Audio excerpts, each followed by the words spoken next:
الله أكبر، بنت مصرية في الإمارات رفعت راسنا في العالم كله.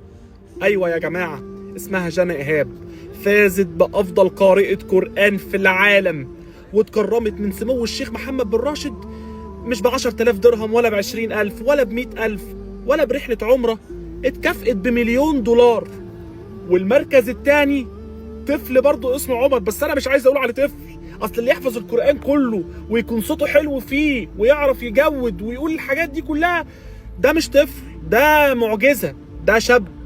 المركز الاول بنت مصرية اسمها جنى، مبروك يا جنى. وانا بجد فعلا نفسي اشوفك اسلم عليكي، والله العظيم بجد فعلا الله يبارك فيك يا جنى.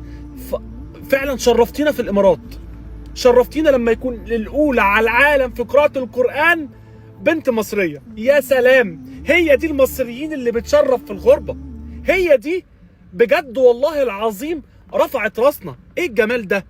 وشوفوا بقى دولة الامارات اللي بتشجع على حفظ القرآن. النهاردة لما سمو الشيخ محمد بن راشد يكرم الطفلة المصرية دي ب1,000,000 دولار، ففعلا هي دي الدولة اللي بتشجع على حفظ القرآن، والله العظيم بجد. فبجد فعلا ربنا يا رب يحفظ البنت ديت لمصر والعالم كله، ويحفظ دولة الإمارات. السلام عليكم.